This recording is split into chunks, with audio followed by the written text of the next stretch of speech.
Hi there, my name is Mark Grundmeier and I'm the Seed Product Manager at Latham High-Tech Seeds. Well, it's about the third week of May, and over the last couple of weeks there's been an awful lot of corn that's been planted in north central Iowa. So it's getting about time to get out there and see what our planters have done, see what kind of population we have out there. And so today I'm going to just give you a brief info video on how to take a stand count. First thing we need is a chart.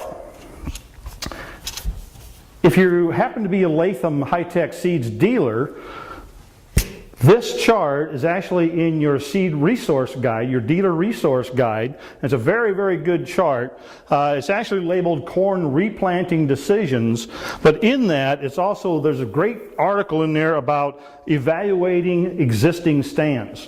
And that's some information that we really, really need in order to figure out what kind of population we have out there.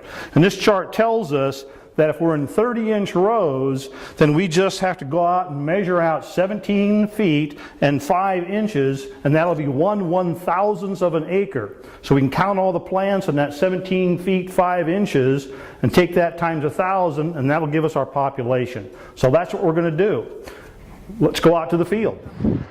Okay, so we're out here in the field today, and you can see in the corn, we've got about 2 leaf stage corn. And I don't like to really go out and count or evaluate stands, anything that's smaller than that. I'd like to get at least that second leaf out. But now's a good time, a great time of the year to be evaluating what populations we have out there.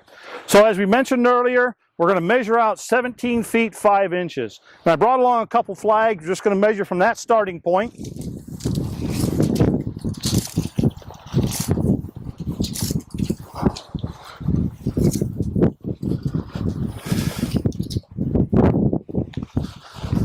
Okay, and it's very simple. Now I'm just going to count every corn plant that's in that row.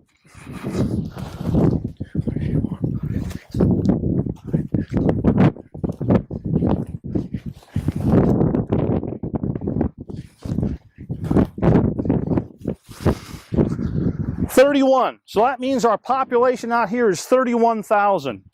That's really close to our target population of 31,500. And so that tells me that at least for this area right here, we did a really good job of planting. The planter was working properly, so we're right in there. We're about where we're supposed to be. Now, we're not done there. If this was an 80-acre field, we'd want to do, at least 6 or 7 of these throughout that 80 acres. And it's really important that we kind of randomize that, take them from different areas of the field so we have a good average population for that field. The other thing to consider, how many hybrids do we have in that 80 acres? If we have 2 hybrids, we're going to want to do this twice. May not necessarily have to do 6 or 7 of them, but we should do at least probably 3 or 4 for each hybrid. So if you have multiple hybrids in the field, you're going to want to do this multiple times. If it's a 160-acre field, that's a lot of walking, but trust me, it's well worth it so that you know what your planter's doing and what kind of populations you have out there to start the year with. Thanks. Have a great day.